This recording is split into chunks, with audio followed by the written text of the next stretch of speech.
Bien, buenos días. Entonces vamos a continuar. Estábamos viendo las magnitudes magnéticas, las cuales es importante tener en claro. Entonces habíamos empezado por flujo magnético, que básicamente está relacionado con la cantidad de líneas de campo magnético que se genera, ¿no? En las diferentes configuraciones que nosotros tenemos.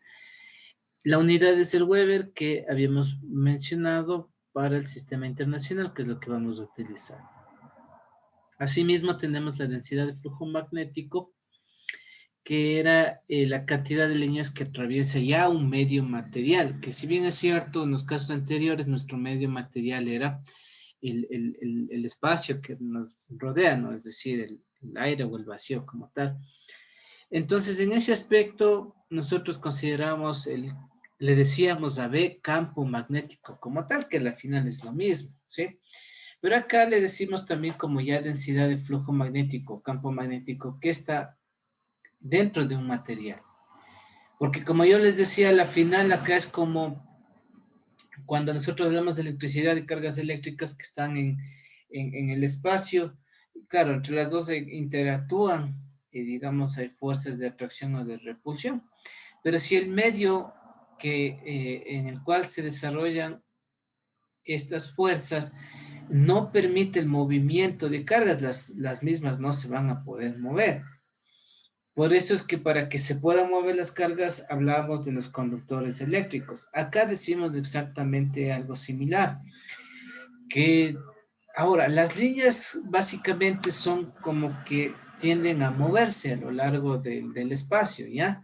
Entonces, si cuando ya utilizamos materiales magnéticos tenemos que estas líneas van a moverse a lo largo del mismo. Entonces, por eso ahí se habla de circuitos magnéticos. Entonces, vamos a utilizar materiales que permiten la conductividad de lo que estamos mencionando, ¿ya?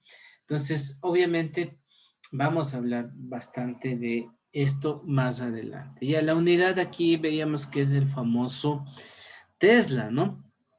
Y bueno, tendríamos la ecuación que estaría definiendo la densidad de flujo magnético, que sería la relación del flujo y el área, donde esta área responde al material, a la geometría del material. ¿Ya? Y decíamos que el flujo, si es que no pasa directamente, perpendicularmente por el material, pues ahí aparece un ángulo teta. Y decíamos que ese ángulo teta viene a ser el ángulo que forma la dirección del campo magnético con respecto a la normal a ese plano, ¿ya? Y teníamos esa expresión. Entonces aquí veíamos varias situaciones donde el campo no atraviesa el plano, otro que atraviesa parcialmente y bueno, el caso ideal que sería que atraviesa perpendicularmente, siendo de interés este último. Por eso es que en las expresiones que casi utilizamos, ese ángulo teta vale 0, ¿no? Entonces, por eso es que el campo es justamente B por A, el flujo es B por A, y eso también nos permite obtener la densidad de campo con la ecuación que habíamos visto anteriormente. Noten que la ecuación que vimos anteriormente sería para el caso ideal, en donde tendríamos que hay un ángulo de 90 grados como tal. ¿Ya? Bien, antes de esto, pues vamos a resolver unos ejemplos así bastante sencillos. ¿Ya? A ver.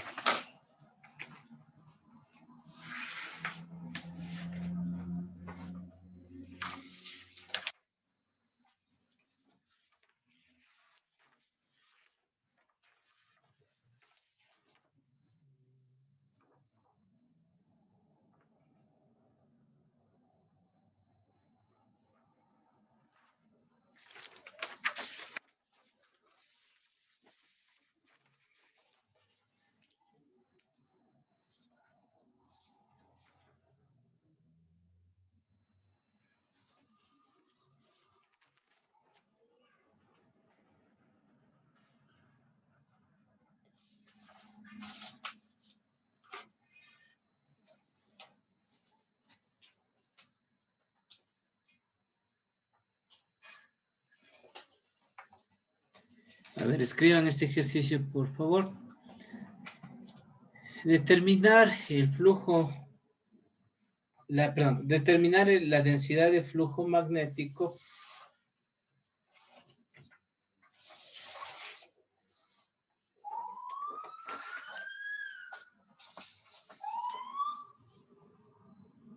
que pasa perpendicularmente, determinar el flujo, la densidad de flujo magnético de un flujo de 500 microweber,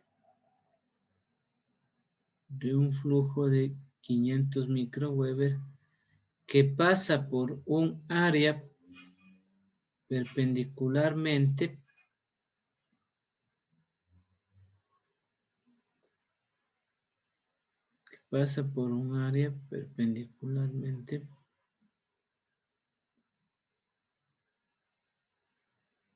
de 0.00025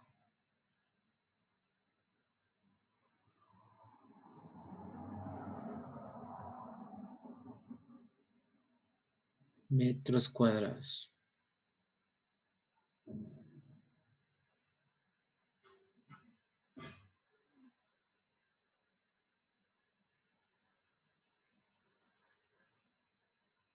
Listo, entonces ahí simplemente pues como ya nos dice perpendicularmente que pasa el área, pues aquí básicamente solo aplicaríamos que nos recordamos que la densidad es el flujo sobre el área. Entonces como ya tenemos el flujo que son 500 microweber, que sería por 10 a la menos 6 Weber, y esto sobre 0.0025 metros cuadrados. Entonces si aquí es Weber metro cuadrado, entonces las unidades nos dan en Tesla. ¿Cuánto nos da?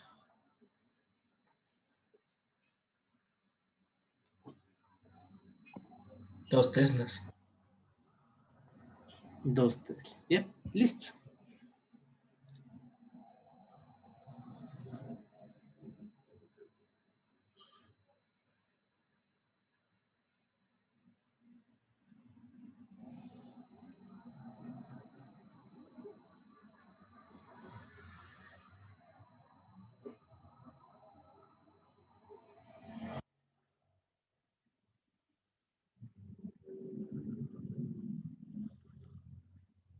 Ya. Escriban este otro ejemplo.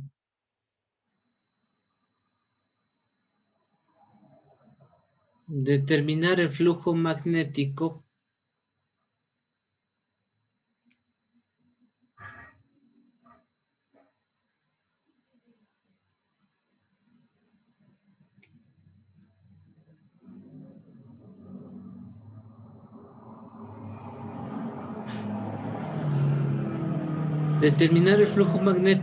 producido por una bobina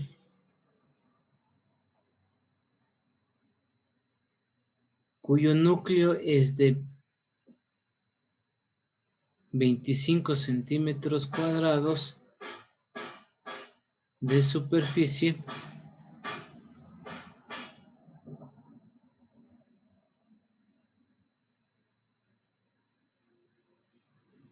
y la inducción magnética en el mismo es de 1.5 teslas.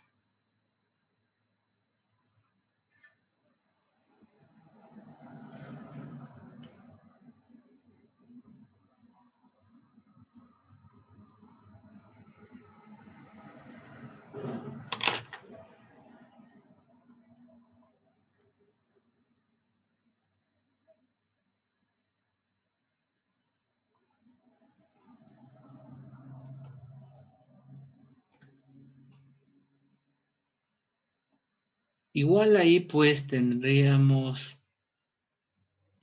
como nos piden cambio el flujo, entonces tenemos de dato la superficie que serían los 25 centímetros cuadrados. Tenemos que produce una inducción de 1.5 teslas. Entonces aquí básicamente nos pide el flujo. Como sabemos que la bobina, si tenemos aquí el núcleo, produce un campo magnético, entonces aquí las líneas estarían pasando perpendicularmente a la superficie, entonces también aquí podríamos decir que este ángulo es de 0 grados, por eso es que vamos a considerar el caso perpendicular, porque es un caso eh, correspondiente. Entonces aquí el flujo vendría a ser AB por el área o la superficie, ¿no? Bueno, área, ¿ya? Por el área. ¿Cuánto nos daría eso, por favor?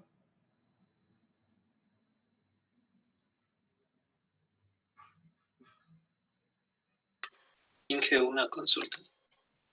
Sí.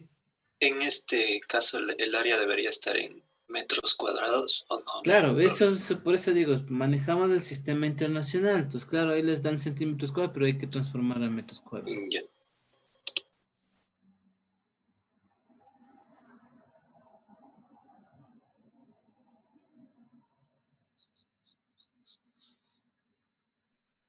Mm, Me salió 375 microweber.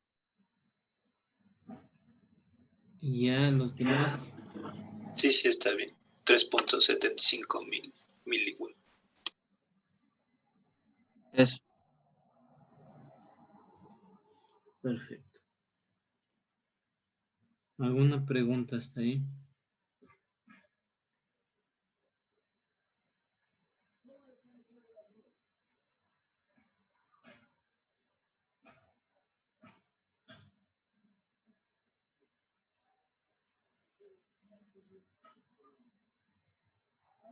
Ya.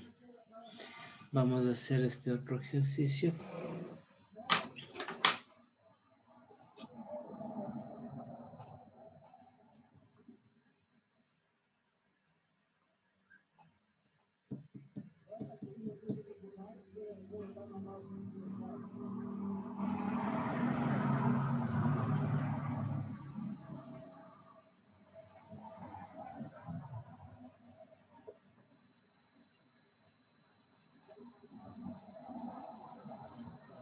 A ver.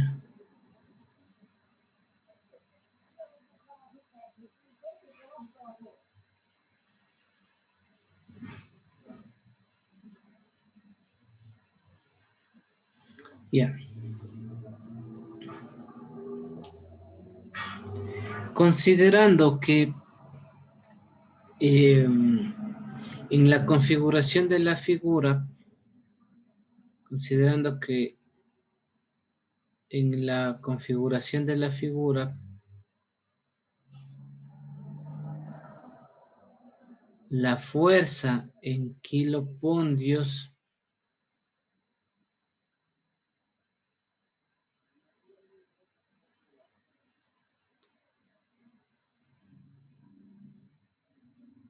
con la que atrae la armadura a la pieza móvil es igual a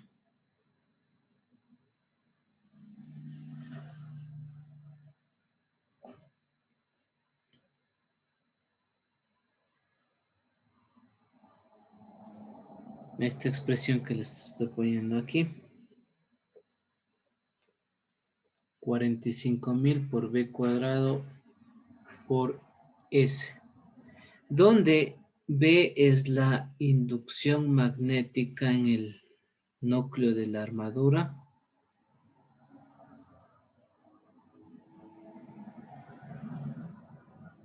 donde B es la inducción magnética en el núcleo de la armadura. S es la superficie de contacto, S es la superficie de contacto entre la armadura y la pieza móvil.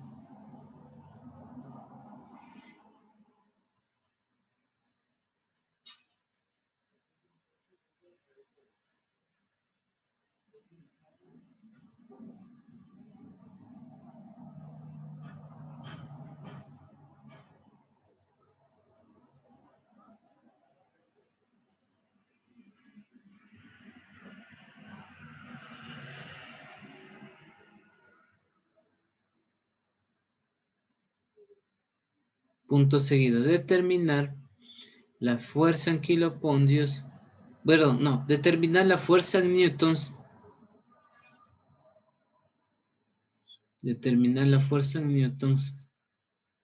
si la inducción magnética es de 1.3 teslas.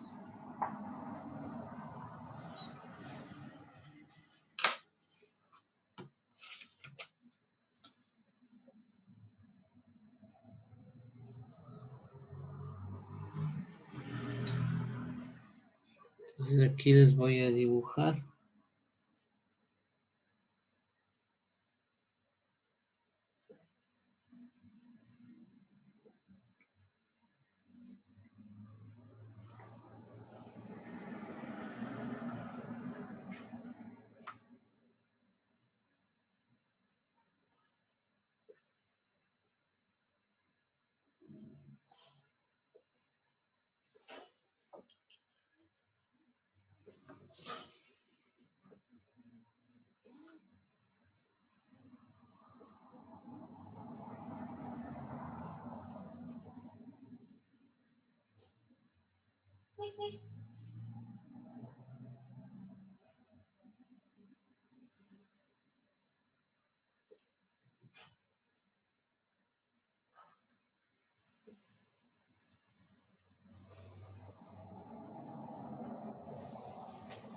Ya este vendría a ser la armadura.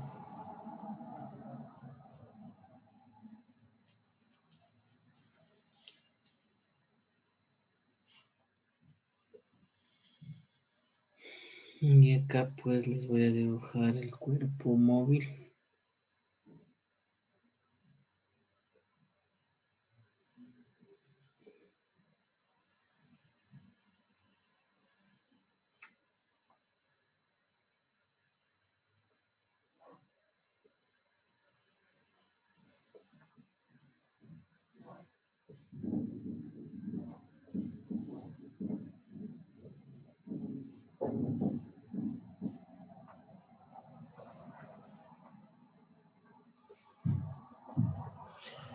Ya, y este sería pieza móvil, ¿no?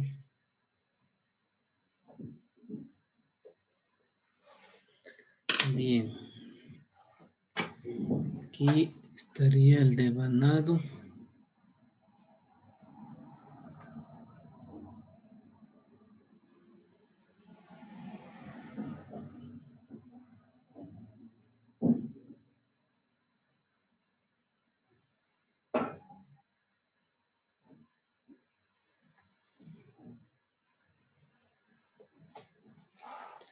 El devanado.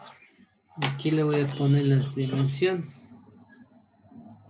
Este sería 2 centímetros.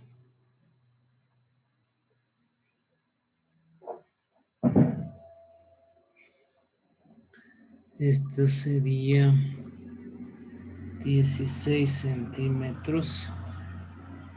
Esto de aquí también es 2 centímetros.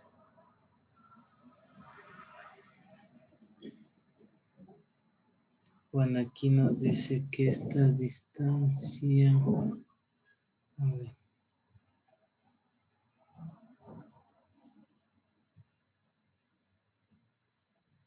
0.2 centímetros, pese a que en la figura parece más, pero es por facilitar, ¿no? Entonces aquí esto es 18 centímetros. Esto también es 2 centímetros.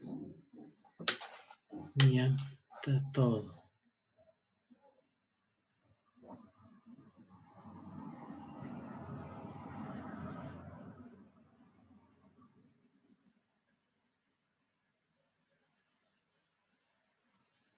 Ya.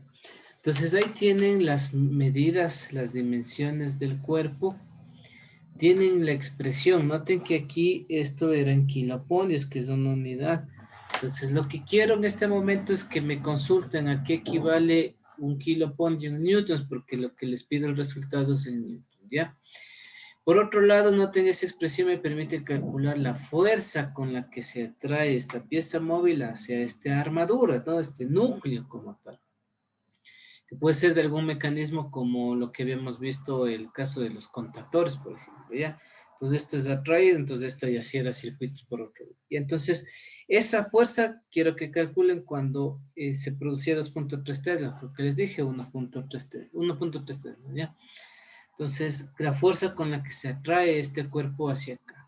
Entonces depende de la inducción que produce este, que sería esto que tiene de dato, y la superficie de contacto, obviamente la superficie, como estamos en el sistema internacional, tiene que ser en metros, ¿ya? Tiene que ver qué superficie sería de contacto, que vendría a ser prácticamente estas partes de aquí, porque esto es lo que, cuando dice superficie de contacto, es lo que justamente va a topar con esto, que van a hacer esto, ¿no?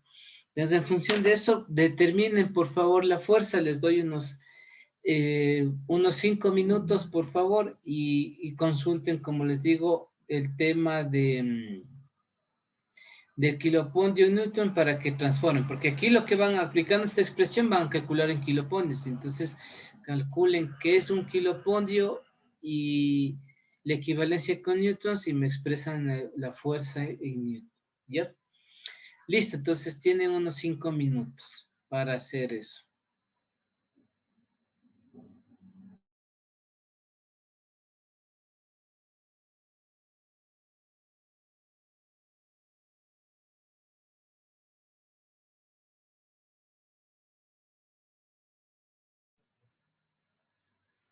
Sí, por favor, entonces en esos 5 minutos tengo que hacer una llamada. Entonces, trabajen, por favor.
Bien, alguien que tal vez se haya sacado, por favor.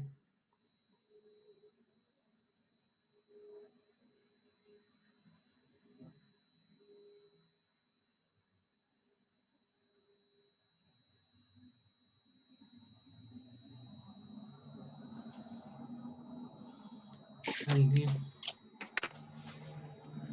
Inge, no sé si era bien, pero yo hice con 1.2 Tesla y me salió 508.37 newtons. Ya, los demás.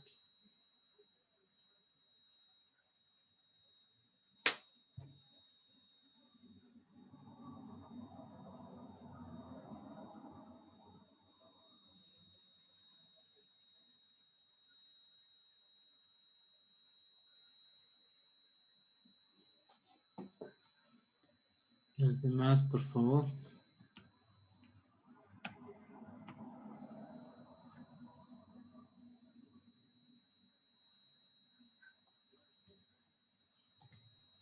No, yo no podía hacer, no sé si podría ¿Perdón? No le escucho. verlo usted. Digo, Inge, que yo no pude resolverlo, no sé si podría resolverlo usted, por favor. A ver, algún compañero que nos ayude.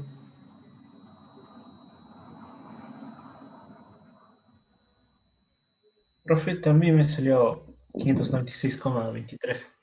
Ya, perfecto. Bueno, aquí verán que no es, como ustedes pueden ver, ya se les da la expresión simplemente de reemplazar datos como tal, ¿no?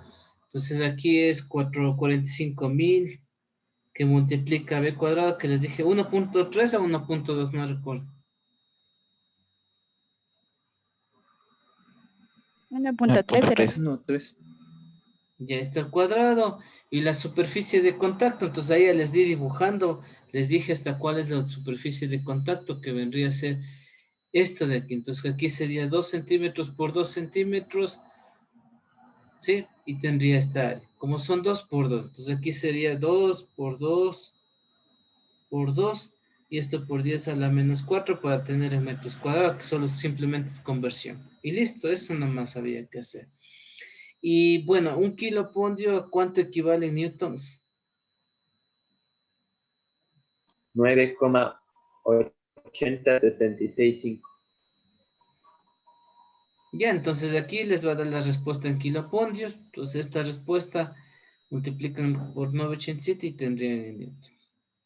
Y listo, o sea, solo eso nada más había que hacer ahí, ¿no? Bien, ¿alguna pregunta, por favor?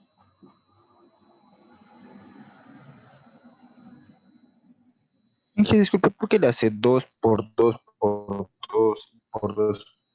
No sería solo... Es 2 por 2, que sería el área de esto. Como son dos áreas, porque son dos, aquí están, superficie de contacto, dice. Entonces este también es. Este también se supone que es de las mismas dimensiones, entonces por eso es por 2. ¿Ya? Así hicieron todos.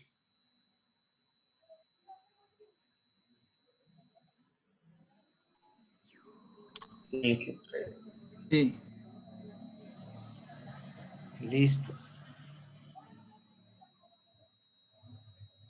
¿Alguna pregunta?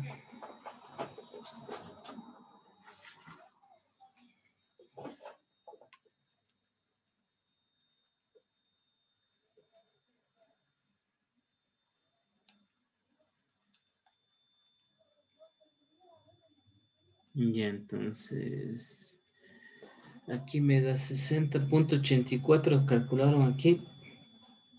Sí. Sí, resistentes. Ya, y entonces esto en newtons es 600 prácticamente, ¿no?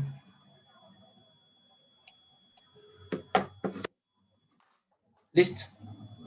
¿Alguna pregunta? Ya, es un ejercicio que, o sea, ya nos viene planteado así, esa expresión, tal vez ya, digamos, el fabricante de ese mecanismo, pues ya lo determinó y es de la manera en cómo, pues, se puede saber la fuerza, ¿no? Y bueno, en realidad, pues es algo que casi solo era reemplazar datos como tal, pero a la final es la idea que ustedes vean que las magnitudes magnéticas, la geometría de los cuerpos como tal o de las piezas, están involucradas en la, como quien dice, en la fuerza con la que puede, digamos, ser atraída, en este caso, esta pieza móvil a la armadura. Y como les decía, eso ya en un caso práctico viene a ser algo referente, digamos, a, no sé, me invento, como les decía, para poder cerrar circuito en un contactor. Entonces, así es como los fabricantes notarán, pueden saber primero qué fuerza necesitan y si es que la fuerza que les generaría es suficiente, entre otras cosas, ¿ya? Claro que aquí también es importante de que ese número, ese 45.000, debe ser una constante que ya está determinada para este ejemplo como tal.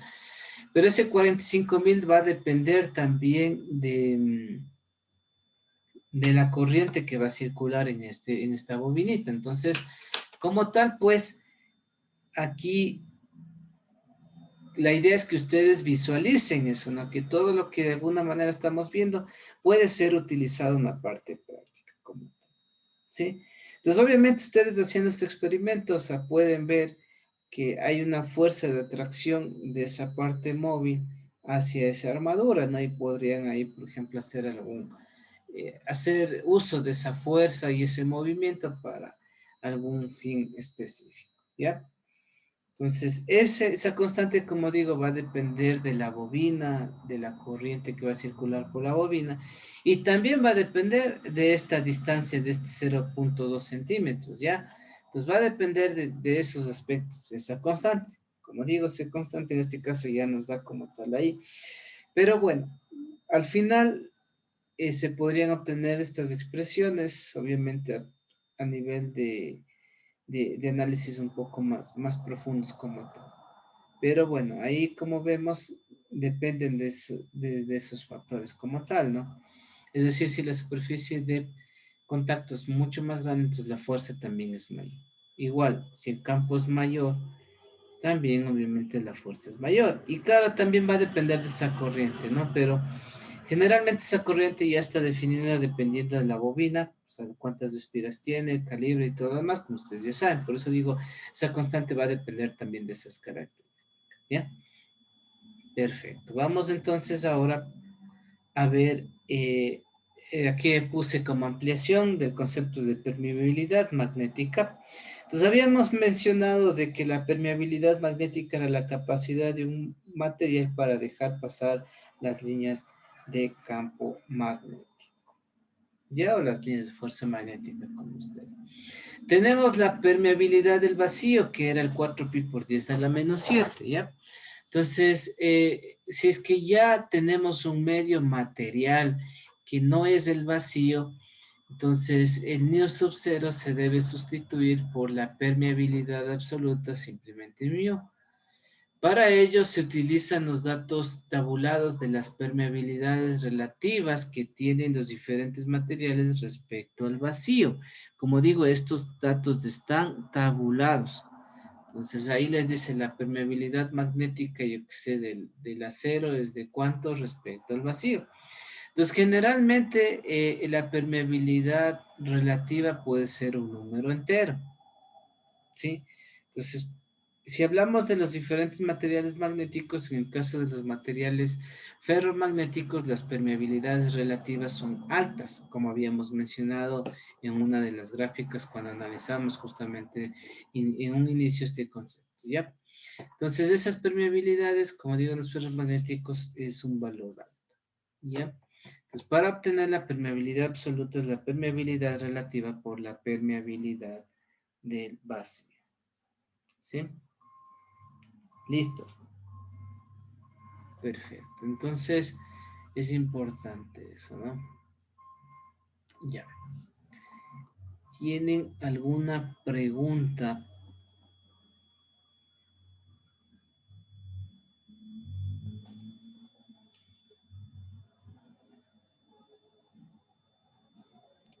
La permeabilidad relativa, eso ya nos daría usted, ¿no es cierto?, en ejercicios. O sea, sí, se puede dar, como digo, la permeabilidad relativa, pero sí, digamos que ustedes van a trabajar un circuito magnético donde se sabe que el material es de, yo qué sé, hierro con aleación tal, entonces habría que buscar, no sé si es que el ejercicio no les da directamente la permeabilidad, pero ustedes ya les especifica qué tipo de material, incluso yo que sé, hasta con código, qué tipo de aleación exactamente es, entonces con eso sería de buscar la permeabilidad relativa, ¿sí? Y con eso ya se reemplazaría. Ajá. Pero bueno, y vamos a ver más adelante también algo importante con respecto a eso, que tiene que ver con la curva de magnetización, que ya lo vamos a ver. Vamos entonces ahora a ver este concepto de fuerza magnetomotriz, que es la capacidad que posee una bobina para generar líneas de fuerza en un campo magnético. Noten que aquí, si bien es cierto, es fuerza magnetomotriz, esta fuerza magnetomotriz depende de la corriente que circula en la bobina y del número de espiras que es de la bobina. Por eso en ese ejercicio que les mostraba anteriormente, yo les decía que esa constante va a depender del número de vueltas y de la corriente y de la geometría como tal del conductor, pero a la final están íntimamente relacionados, ¿no? Sobre todo por el tema de corriente, porque yo especifico dependiendo qué corriente va a circular, entonces qué conductor me sirve para soportar esa corriente, entonces en función de eso ya conozco, como digo, la geometría y todo lo demás y cuántas espiras, entonces eh, ahí esa constante va a depender de esto. Entonces, por eso aquí esta magnitud, que es la fuerza magnetomotriz, entonces ahí está claramente el concepto. Y aquí está el número de espiras idealmente de la bobina y la corriente que circula por la misma. Entonces, aquí la unidad es el famoso amperio vuelta. ¿Ya? O AT. AT también, que corresponde a ampere turn en inglés. En español es AV, que sería amperio vuelta. ¿Ya? Tendríamos ahí. Por si acaso, porque en algunos textos va a encontrar comunidades de AT. Entonces es lo mismo, AT o AU, sino que AT, como digo, es del inglés. ¿Ya? Listo. También tenemos la intensidad de campo magnético, que es H, ¿ya? Este H nos indica qué tan intenso es un campo magnético como tal. Y es directamente proporcional a la fuerza magnetomotriz e inversamente proporcional a la longitud media que recorren las líneas de campo magnético. Es la trayectoria que siguen como tal, ¿ya? La unidad va a ser el amperio vuelta sobre metro, como usted indica ahí. Ya. Antes de ver la curva de magnetización, asimismo vamos a poner algunos ejemplos. Aquí primero, en este primer ejemplo, tenemos, vean,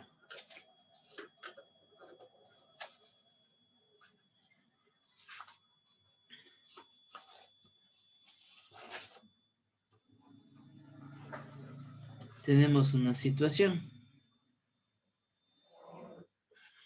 Tenemos primero aquí una bobina, donde tiene una longitud, por ejemplo, de 10 centímetros, ¿sí? Está siendo circulada por una corriente de 3 amperios y tiene 40 espiras. N es 40, ¿ya? Entonces nos pide determinar la intensidad de campo magnético que habría en esa bobina. Entonces, nos acordamos que H es de intensidad, que es N por I, o la fuerza magnetomotriz sobre la longitud media. Esta es la longitud media de la bobina. Entonces, en este caso, ¿cuánto nos daría? Nos daría, ¿cómo están centímetros? sería 1200, ¿no? 1200 amperio vueltas sobre metro. Perfecto. Vamos a ver el efecto de qué pasa cuando se estira la bobina o se utiliza núcleos. Noten que en este caso no se utiliza núcleo, ¿no? Por eso está solo la bobinita. Luego tenemos aquí bobina estirada, voy a poner. Entonces aquí tengo igual, la misma corriente, el mismo número de espiras, pero solo lo que estoy haciendo es como que le estiro a la bobina. De manera que esta longitud aumenta, ¿ya? En este caso voy a ponerle el doble. Entonces, ahora esta longitud L es la que varía, ¿sí? Ahora, porque le estiré, entonces esta es la longitud media que tiene. Entonces, ¿cuánto nos daría ahí de H? 600. Perfecto. Entonces, ¿qué es lo que pasó? Cuando yo les tiro, la intensidad es como que disminuye, ¿no? Y es más que obvio porque como que las líneas están más dispersas. Entonces, no se logran concentrar bien en el centro, por eso es que la intensidad es menor, porque les tiré, no tengo. Y por eso yo les decía que, incluso se acuerdan, cuando veíamos la ley de Biot-Savart, yo les decía que mientras más, cuando hablamos ahí de que el campo es directamente proporcional a, a la corriente y también al número de espiras por unidad de longitud. Entonces ahí el número de espiras por unidad de longitud viene a ser este N sobre L, ¿no? Prácticamente, ¿sí? Era el número de espiras propiamente de la bobina y esta es la longitud media que tenía, o la longitud de la bobina como tal. Ahí yo ya me estuve adelantando a esos aspectos, ¿ya? Entonces vemos que mientras más le estiro a la bobinita o le hago más, con una longitud más grande, obviamente, la intensidad de campo es menor, o sea, es más débil.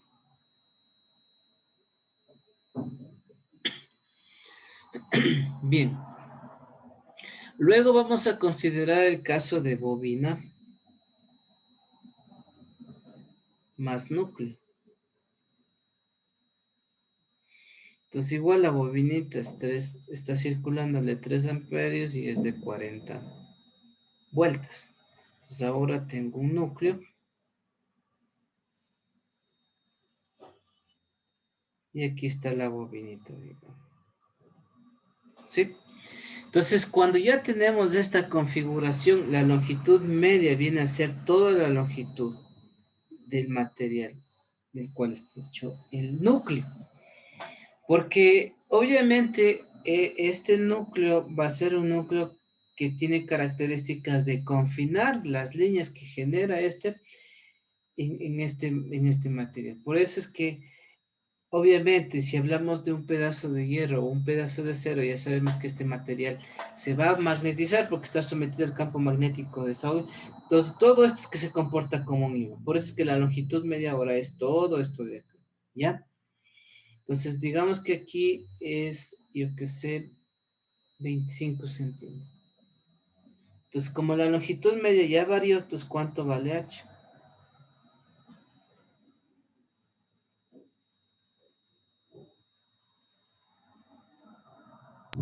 480. 480 amperios vueltas sobre metro, ¿ya? Pese que quizá a esta bobina sigue siendo de 10 centímetros. Pero como está el núcleo magnético, como digo, todo este cuerpo ahora se comporta como un solo electroimán, ¿sí? Entonces, como vemos aquí, pese a que en los tres casos hablamos de la misma bobina, hablamos del mismo número de espiras y de la misma corriente que circula por la misma, pero en ambos casos la intensidad cambia. Incluso ustedes aquí van a ver que la fuerza magnetomotriz que produce en los tres casos la bobina es la misma. ¿Sí? Porque al final la fuerza magnética solo es el número de espiras por la corriente, entonces es la misma. Pero La intensidad de campo magnético H sí varía, porque depende de la longitud media que, que recorren las líneas de campo magnético, como ya vamos a ver también, y en los circuitos. ¿Sí? Bien, ¿alguna inquietud?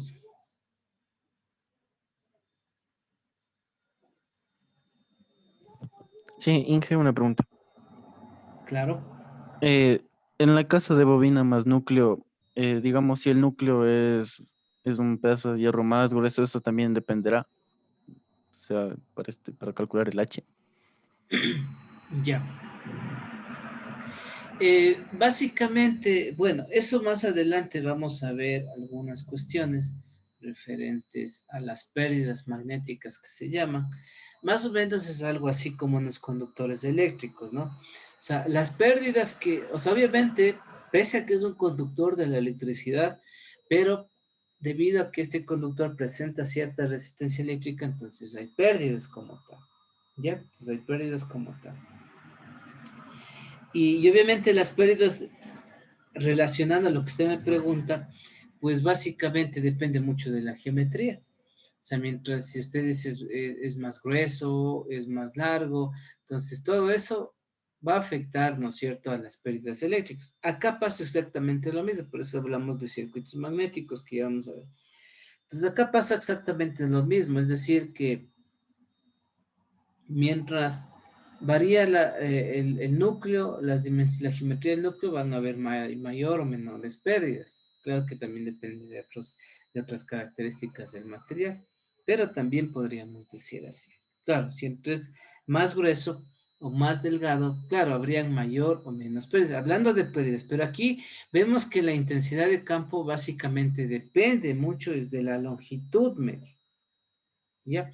Porque a la final el campo magnético tiende a comportarse, en el caso de los núcleos, tienen como que a estar moviéndose a lo largo de la línea media. O sea, se distribuye como quien dice uniformemente las líneas. En el caso de, del núcleo como tal, ¿ya? Por eso es que aquí el campo magnético, bueno, la intensidad de campo magnético está íntimamente relacionada con la densidad de campo magnético, como ya vamos a ver dentro de una ecuacióncita que es muy interesante. Entonces, B y H prácticamente están íntimamente relacionados, ¿ya? Porque son casi lo mismo, solo dependen de una constante que depende del material del cual están hechos, ¿ya? Entonces, B o el campo magnético, la densidad de campo magnético depende mucho del área. Noten, ahí está la dependencia. Ahí está que a mayor o menor área voy a tener menor o mayor densidad de campo magnético. Y entonces sí depende, como usted nota ahí. Ya, pero ya vamos a ver esa ecuación que relaciona VIH para que también corroboren con eso. Pese a que aquí no aparece aparentemente la dependencia del área, ¿no? Pero sí, o sea, sí va a haber una dependencia también. ¿Ya? Pero aquí sobre todo es el tema de la longitud media, es decir, como quien dice la trayectoria que recorre.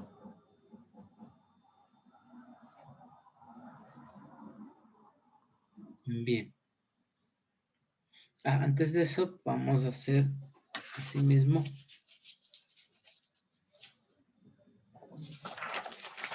un ejercicio.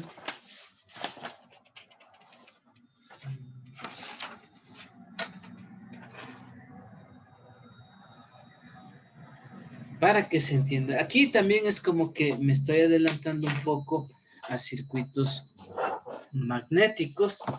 Me estoy como que dando una pequeña introducción a lo que sucedería. Sin embargo, igual en circuitos magnéticos vamos a ir formalizando algunas consideraciones que se toman en cuenta. Y entonces aquí tengo claro que es un cuerpo tridimensional, ¿no? O sea, tiene profundidad, pero aquí solo estamos viendo, digamos, la parte plana, si quieren ustedes decir, ¿ya? Entonces aquí dice que esto vale 20 centímetros. Esto también vale 20 centímetros. Esto vale 4 centímetros. Esto vale 4 centímetros. ¿Ya? Aquí está devanada una bobina. ¿Ya? Por aquí dice que circulan 10 amperios y esta bobina es de 300 espiras. Sí, y lo que nos dice es calcular la intensidad de campo magnético y la inducción. Entonces, aquí hay que calcular H y B.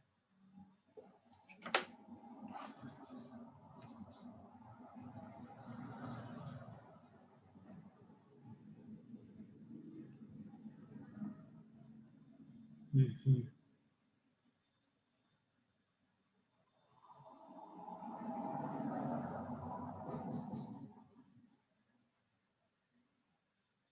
Bueno, solo H porque B todavía no vamos a poder calcular porque no me dice nada respecto al material.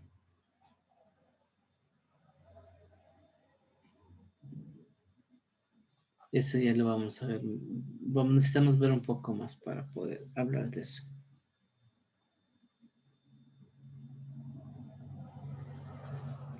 Ya. Entonces aquí ya me empiezo a acercar a lo que es un circuito magnético, ¿ya? Este núcleo generalmente es un material ferromagnético, ¿sí? ¿Y qué es lo que sucede? Que el material ferromagnético es como que fuese un buen conductor de las líneas de campo magnético, ¿ya? Entonces es como que las líneas que genera esta bobina, porque se comporta como un imán, empiezan a formar lazos cerrados aquí. Es como que empiezan a circular a lo largo de este material, ¿ya? Por eso ya se habla de un circuito magnético, ¿sí? Entonces, como un circuito eléctrico común. Entonces empiezan a circular aquí las líneas. La mayoría no, porque sí hay pocas que se salen de aquí y cierran con el espacio, pero son pocas. Eso es lo que más adelante le vamos a llamar como flujo de dispersión. Pero aquí la mayor cantidad de líneas empiezan a circular aquí. Obviamente circularán más mientras este material tenga, o sea, tenga una alta permeabilidad magnética, ¿sí? Porque aquí vamos a hablar de que todos los materiales tienen una permeabilidad magnética. Entonces, dependiendo de esto, pues las líneas van a circular ahí. Listo, entonces aquí nos pide calcular H. Entonces, ya sabemos que H, bueno, es igual a la fuerza magnetomotriz que produce la bobina dividida para L, que es la longitud media, ¿ya? Entonces aquí la FMM es fácil porque es 10 por 300, que sería 3000 amperio vuelta. ¿Ya? Esa es la fuerza magnetomotriz que produce ese material.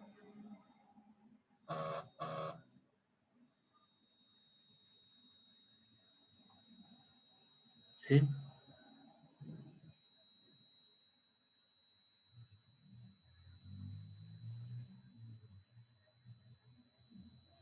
Ya. Entonces ahora, lo que incluso, miren, habla de la longitud media.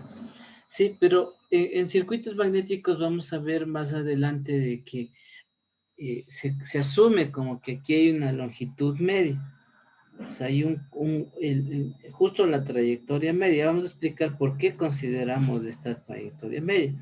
Pero aquí simplemente para calcular es esa trayectoria media. Entonces, él le viene a hacer a todo este caminito. Entonces, aquí tienen la geometría. Por favor, me van diciendo cuál sería la longitud. Analicen ustedes, vean las dimensiones y díganme cuál es, en este caso, pues, la longitud media.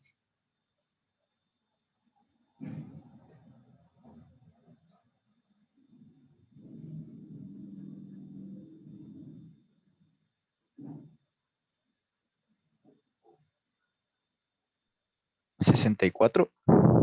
64. Exactamente, ¿no? ¿Por qué 64? Noten, porque todo esto vale 20 centímetros. Este ancho vale 4 centímetros, entonces la mitad sería 2. Aquí resto 2, aquí resto 2, entonces me queda 16 centímetros de esto de arriba. Acá también se repite lo mismo, más 16 centímetros. Acá ya otra vez lo mismo, 16 centímetros y más 16 centímetros. Entonces esto nos da 64 centímetros. Es decir, 0.64. Entonces, H, ¿cuánto nos ha dado ahí?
¿Cuánto sale? 46,88. 46,8. 0,64. Ah, no. Es Sale 4.687. 4.687.5. 4.5.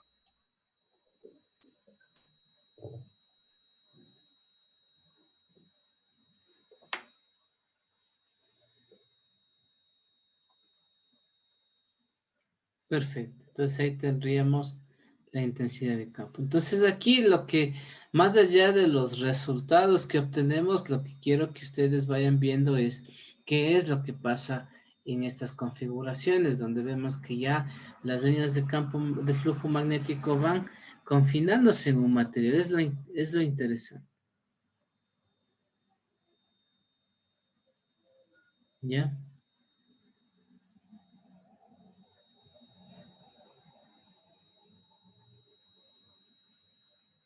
¿Alguna pregunta?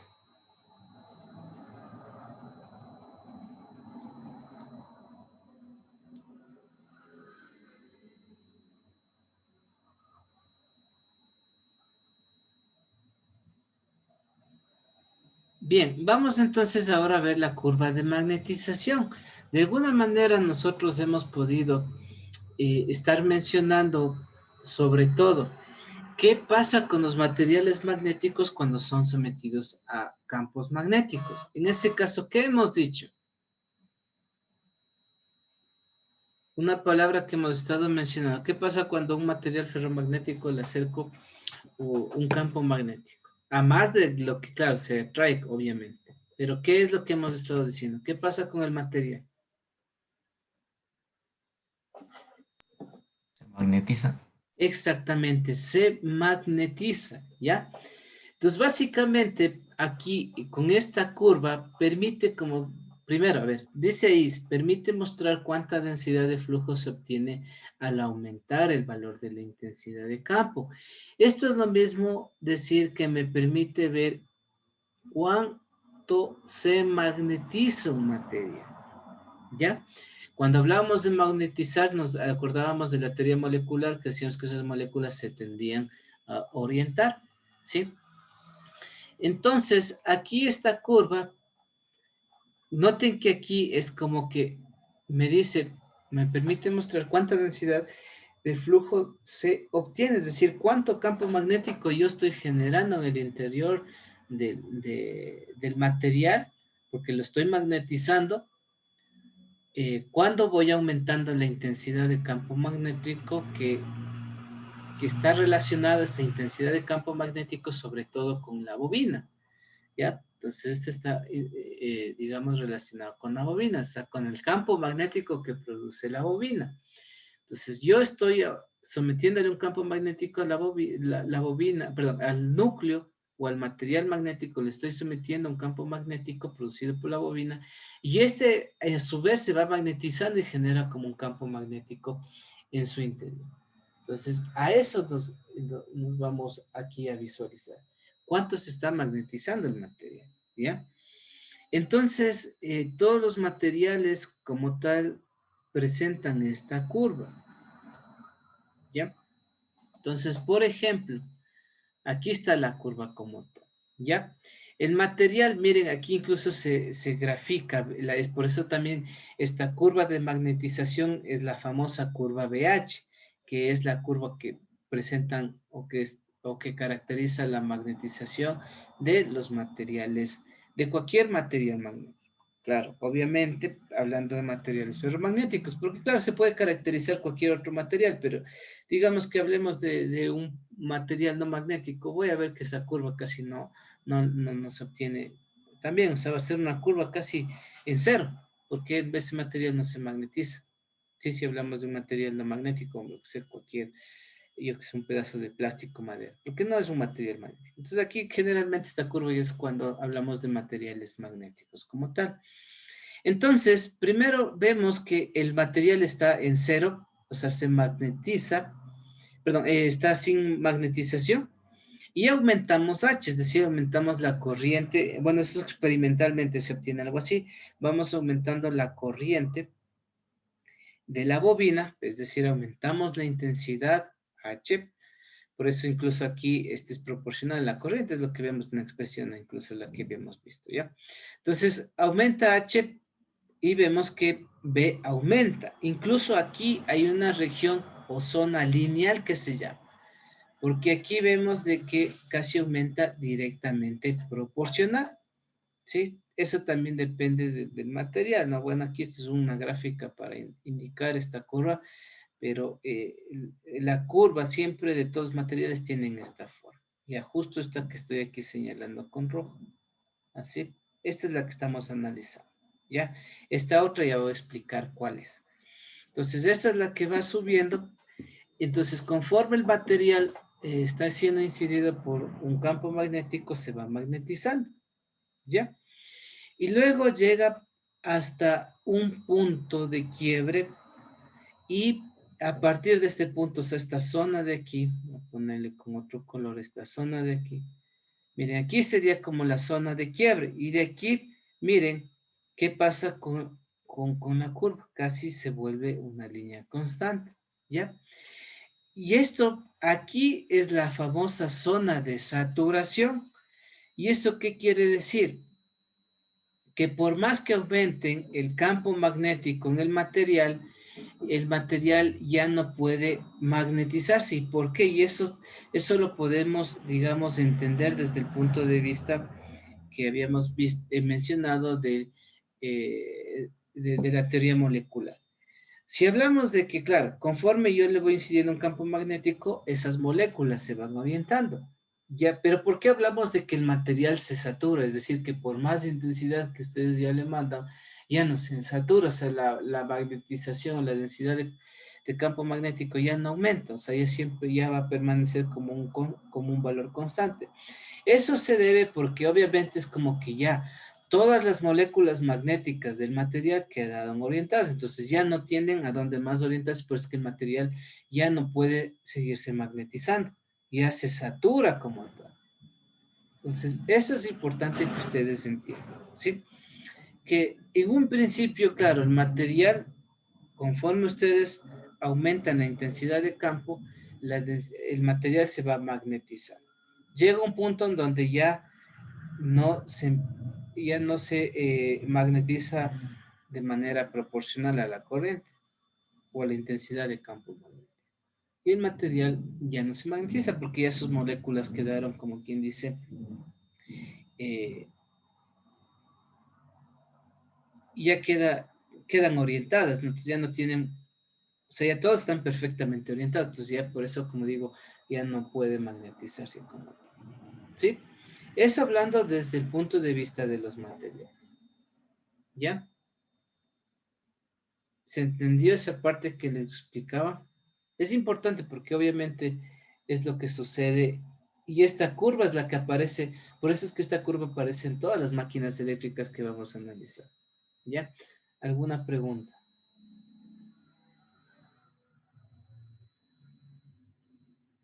Inge, disculpe, ¿puede repetir cómo se llamaba la zona roja? Y aquí en esta que está encerrado con este círculo rojo es la región lineal, porque vemos que está aumentando B linealmente la variación de H. ¿Sí? Entonces por eso se llama zona lineal. Luego tenemos el punto de quiebre y luego la zona de saturación. Gracias, Inge. Ya. Como les digo, todos los materiales tienen esta curva, pero obviamente dependiendo de si el material es magnético o no, esta curva es más grande o más pequeña.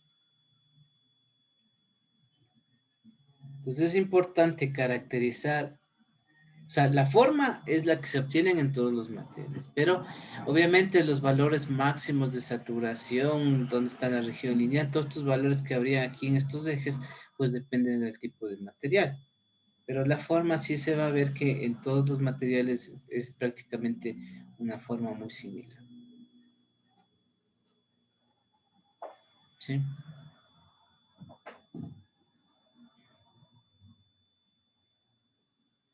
Ya. Y aquí es donde aparece una expresión muy interesante, que es la famosa relación que les decía. Hay una relación, esto, B es igual a mu por H, donde ahí está la permeabilidad absoluta del material. Esta ecuación se cumple solo en la zona lineal o región lineal, ¿sí? Porque si ustedes notan, ahí justamente donde está encerrado con ese círculo de color rojo, solamente ahí hay un crecimiento proporcional, es decir, el campo es directamente proporcional a la intensidad de campo magnético, ¿ya? Entonces ahí habría, para convertir esa proporcionalidad en igualdad, habría que introducir una constante. Entonces, prácticamente aquí, la pendiente que habría en justamente aquí, esta pendiente prácticamente vendría a ser a mu o la permeabilidad del material. ¿Sí? Entonces, aquí esta ecuación está la relación entre B y H, pero recuerden, esto solo funciona en la región lineal. Por eso es que más adelante vamos a manejar circuitos magnéticos, vamos a mencionar circuitos magnéticos lineales y circuitos magnéticos no lineales. Entonces ahí es donde, en función de eso, se utiliza esta expresión o no. Hay máquinas que trabajan, cuando me refiero a máquinas eléctricas, me refiero a máquinas eléctricas, trabajan en esta región lineal, ¿sí? Entonces, conviene trabajar en esta región lineal. En otras máquinas, en cambio, les conviene trabajar en la zona de saturación, como ya lo veremos progresivamente conforme avancemos. ¿Sí? Perfecto. Entonces es interesante esta curva porque, como vuelvo y repito, esta curva aparece en los motores, en los generadores, en su funcionamiento. Y es porque están hechos de materiales magnéticos. Noten que una bobina como tal, ustedes aumentan corriente, aumenta campo, o sea, eso sí se va a cumplir siempre, ¿ya? Pero noten que aquí estas curvas estamos refiriéndonos al material en sí, a cómo el material se magnetiza en sí, ¿ya? Porque este material sirve como medio para la circulación de estas líneas de campo, ¿sí? Y ahí logramos realizar diferentes tipos de trabajos, efectos que pasan en las máquinas eléctricas. Por eso miren aquí, es un circuito, claro, es un circuito magnético simple que tal vez sirve para caracterizar, como hemos mencionado, el magnetismo que, o bueno, la curva característica de estos materiales. Este es prácticamente como un experimento que se hace para todos los materiales magnéticos, para saber sus características, ¿ya? Entonces, esto es como un experimento, incluso en el laboratorio hacíamos una prueba donde verificábamos esto de aquí, ¿sí? Acá es este otro ejercicio que habíamos hecho de este mecanismo, digamos así, electromecánico. Entonces aquí igual, miren, está lo mismo, un núcleo magnético y aquí está la bobina. Entonces siempre también, aquí bueno, estamos generando un efecto como tal, ¿no? Entonces aquí están involucrados todos. Y aquí lo que quiero que vean es que el núcleo es que aquí genera fuerzas de atracción hasta esta parte metálica. ¿Ya? Entonces a mí me interesa saber cómo se magnetiza este material. Para que el campo magnético que genere logre establecer aquí una circulación de líneas. O sea, concentrar y facilite que las líneas de aquí se concentren aquí, pueda moverse aquí. Entonces, claro, esto indefinidamente usted, como le digo, le puede aumentar corriente y genera más líneas de campo. O sea, más flujo magnético, ¿ya? Entonces, este flujo magnético, este material puede permitir eso. O sea, el material se magnetiza, por eso que el material también va generando las líneas, pero al final estas líneas, es como que las atrae estas líneas que genera esta bobina y las concentra aquí y se empiezan a mover, ¿sí? Pero llega un punto en donde ya se satura el material, o sea, como que ya no alcanzan líneas aquí. ¿Y qué pasa con las líneas? Empiezan a salir afuera. Por eso digo, o sea, ustedes pueden ir aumentando corriente, pero ya las líneas ya no se confinan aquí porque ya se llenó, como quien dice, y las líneas empiezan a cerrar circuito afuera. Entonces, el material ya no se magnetiza. Por eso es que vemos la curva de magnetización. ¿Ya? Entonces, ahí está la curva de magnetización. ¿Alguna pregunta adicional?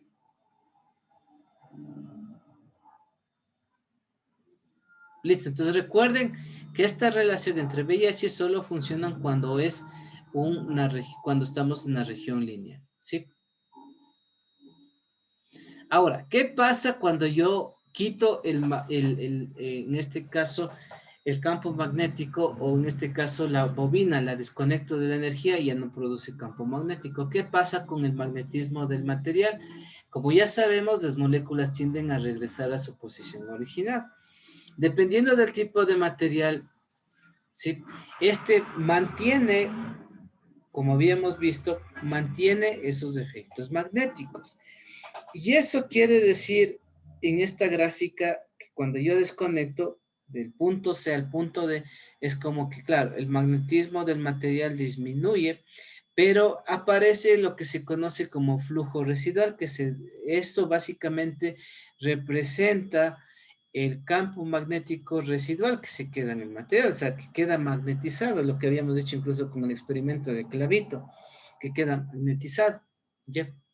Entonces, ese material internamente tiene un flujo residual, que aquí en la gráfica, esta curva BH, es lo que justamente se expone ahí, ¿ya? Y aquí aparece otra curva que es lo que vamos a ver a continuación.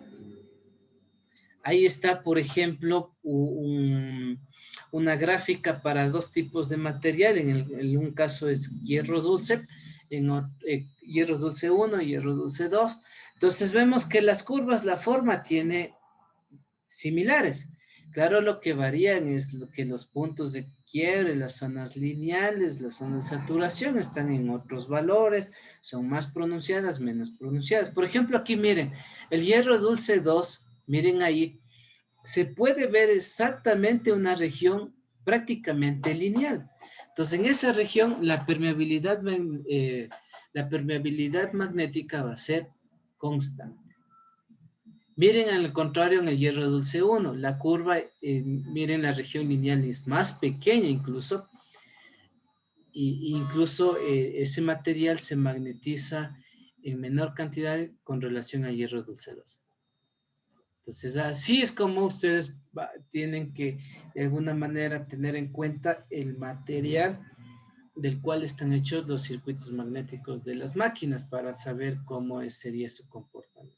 Bueno, sobre todo esta información más es importante para los fabricantes de las máquinas, ¿no? Porque ellos deciden, a ver, cómo quiero que se comporte mi motor, mi generador, cómo logro mejorar su comportamiento variando el material de los núcleos como tal.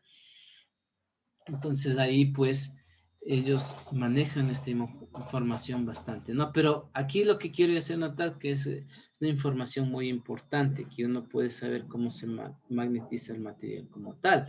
Y obviamente en términos de máquinas eléctricas yo ya puedo saber las limitaciones, ¿no? Por ejemplo, si hablamos de un motor, que obviamente el motor va a tener limitaciones, no es que le voy aumentando el voltaje, va aumentando la corriente, aumenta el campo y voy a lograr que mi motor tenga mejores características. No, a la final la máquina llega a un punto en donde se satura y obviamente cuando se saturan estos materiales es donde las pérdidas aumentan también, dependiendo del caso. Entonces por eso generalmente, dependiendo como digo las máquinas, pero por lo general las máquinas siempre se saturan. Sí, sí, siempre tienen un punto de saturación. Entonces es importante al menos considerar que en las máquinas, por ejemplo, hablemos de generadores, ¿ya? Vamos a ver que el generador variando un parámetro aumenta el voltaje de salida. Pero no es que siempre aumentando ese parámetro indefinidamente siempre va a aumentar la salida. No, por eso es que voy a ver también esta curva que se va a producir en los generadores y que por más que aumenten ese parámetro que les menciono, no es que aumentan el voltaje de salida. No, porque ya la máquina se satura. ¿Sí? Entonces, siempre hablamos de eso, por eso les digo que vamos a encontrar estas curvas generalmente. ¿Ya? Ahora, vamos a hablar de esta famosa curva de histéresis. Cuando nosotros hemos hablado de la bobina que energizamos, que se magnetiza el material, etcétera, hablamos ahí de una fuente que en teoría siempre tiene la misma polaridad, es decir, hablando términos eléctricos, corriente continua. ¿Ya? Ahora hablemos ya de tenemos máquinas eléctricas que son sometidas a corrientes alternas. En este caso, ¿qué es lo que sucede? Que la corriente eléctrica como tal está variando alternadamente, ¿sí? Entonces aquí se forma un ciclo que se conoce como ciclo de histéresis y se ve qué es lo que está pasando con la magnetización del material cuando es sometida, como les digo, a estas variaciones alternadas, ¿sí? Entonces, aquí lo que vamos a hacer es trabajar en los 4 cuadrantes, ¿ya? Vamos a ver aquí primero. Tenemos ese circuito, miren que es similar al que ya habíamos analizado anteriormente. Vemos que el campo se concentra en la línea media, lo que habíamos visto. Por otro lado, miren que ahora la alimentación a la bobinita ya no es corriente continua, sino es alterna. Vamos a ver cómo es que se genera esta gráfica que está ahí, que es el famoso ciclo de histéresis, como yo les mencioné. ¿Ya? Igual me permite conocer las características magnéticas del material, sobre todo las que están relacionadas con las pérdidas que hay en el material. Y ya vamos a ver eso también. ¿Ya? Entonces tenemos los 4 cuadrantes donde vemos los 2 ejes y tenemos H y B, donde H puede ser positiva y negativa y B también puede ser positiva y negativa. Y es más que lógico, ¿no? Porque si es que no tengo ese circuito, aplico un voltaje continuo, aparece el flujo en un sentido. Si yo le invierto, aparece en el otro sentido. Entonces, por eso es que es lógico que la intensidad de campo y la densidad de campo puede ser positiva y negativa, ¿no? Es lógico eso. Porque estaría como que como quien dice, los polos magnéticos de esa bobina estarían cambiando alternadamente, ¿ya? Entonces, tendríamos eso. Bien. Cuando el material no está magnetizado, partimos del punto cero, como está ahí, y conforme le magnetizo, es decir, digamos que aquí tenemos el ciclo, este ciclo de aquí. A ver. Voy aquí a graficar. Y digamos que aquí tengo, quiero graficar mi sinusoide. Veamos si es que me sale de alguna manera bien. Ya, más o menos sale, ¿ya? Entonces aquí podemos ver los 4 cuadrantes también. Bueno, esa línea salió no del todo.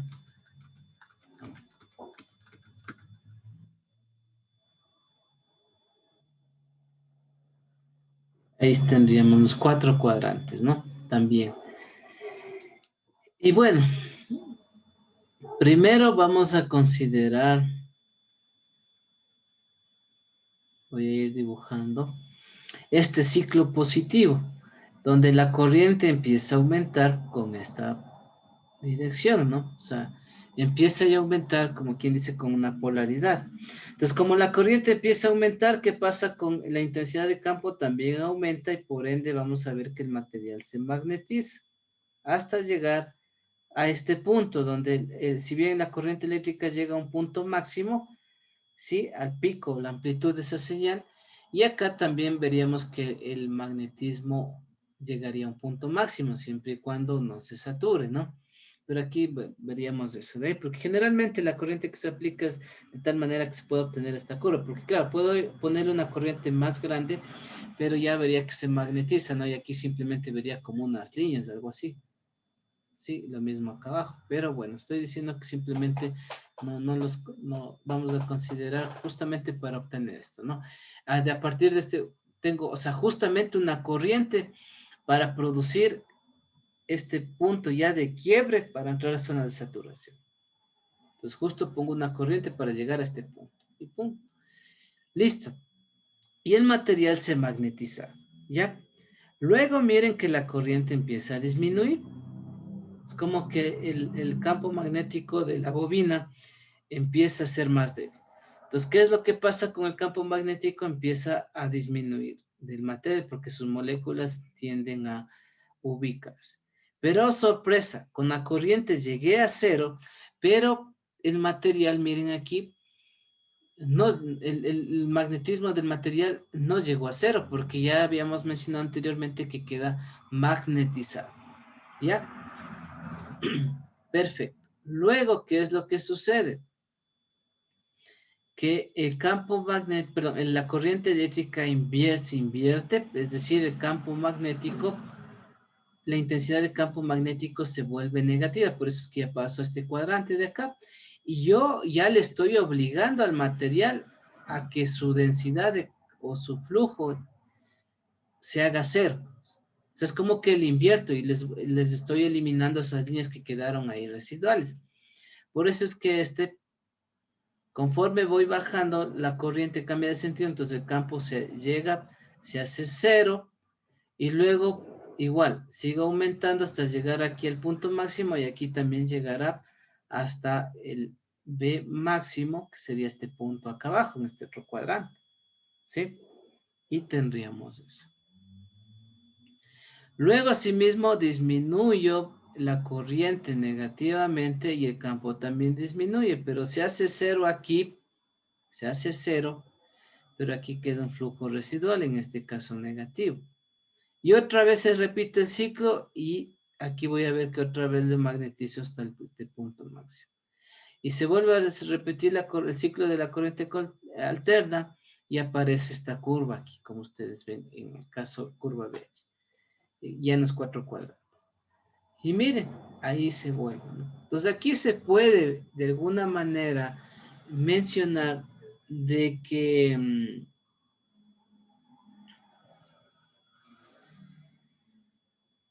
a ver, de que el flujo magnético en el núcleo magnético se atrasa con respecto al aumento o disminución de la fuerza magnetizadora, ¿ya?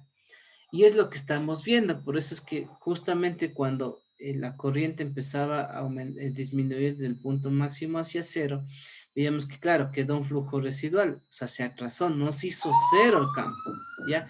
Entonces, para que se haga cero el campo, tengo que aplicarle que la corriente tiene que invertirse para que aquí el campo se haga cero y alcance su punto máximo en el tercer cuadrante. Entonces, es como que hay un atraso de la densidad de campo con respecto a la fuerza magnetizadora, es decir, casi realmente con esto. O sea, como que aquí, si yo graficara sinusoidalmente, es como que aquí aparecería una onda trazada. ¿Sí? El campo hacia atrás. Y obviamente esto genera pérdida. Entonces, todo lo que está aquí, como ya vamos a ver más adelante, todo lo que está dentro de esta curva, el área de aquí, representarían las pérdidas magnéticas que tendrían los materiales. ¿Sí? Bien. ¿Alguna pregunta, por favor?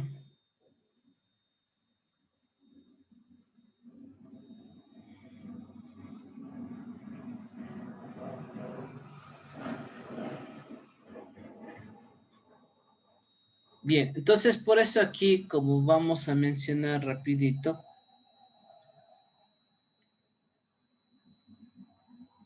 es que vamos a hablar de ciertos materiales que tienen curva de histéresis más delgada o más ancha.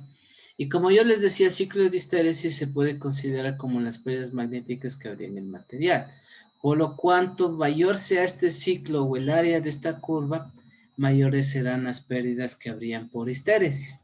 Y esas son las famosas pérdidas por histéresis que también vamos a mencionar más adelante. ¿Por qué es importante esto? Porque esto también tiene que ver, noten, con los diferentes materiales. Y obviamente eso implicaría una máquina eléctrica incidir sobre la eficiencia de la misma, porque al haber mayores pérdidas, la potencia de salida es menor que la de entrada, por lo tanto hay menos eficiencia. ¿Sí? Entonces, claramente aquí, miren, por ejemplo, se habla de sí mismo de dos materiales, y aquí se habla bastante de estos materiales magnéticos duros, magnéticos blandos. ¿Ya?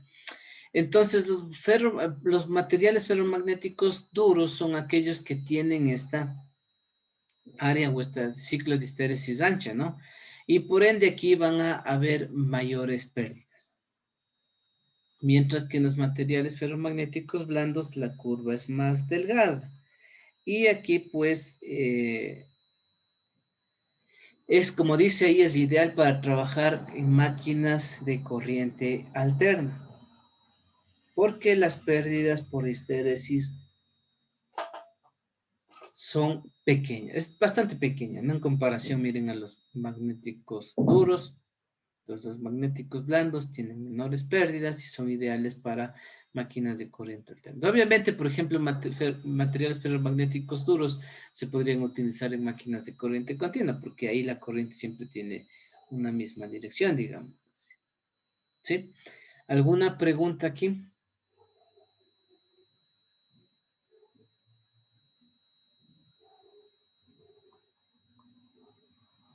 Ya, ahora sí, pues vamos a ver otro tema que hemos estado mencionando incluso en electricidad, pero que no lo hemos profundizado mucho, entonces vamos a ver eso. Únicamente déjenme ver algo aquí.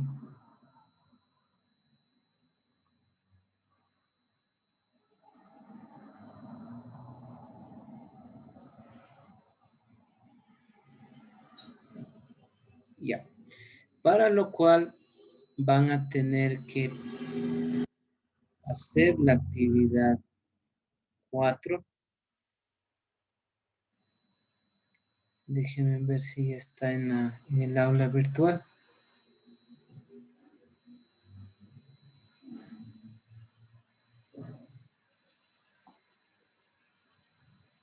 Ya creo que no está.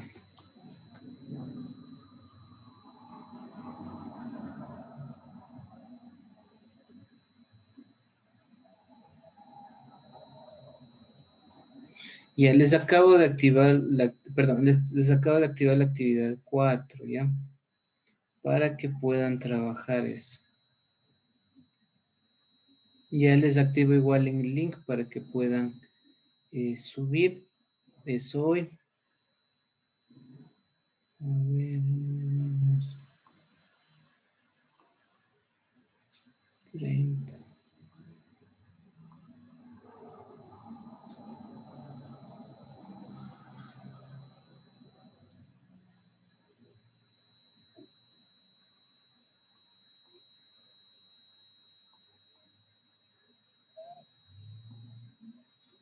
Ya tienen que subir hoy, ¿no?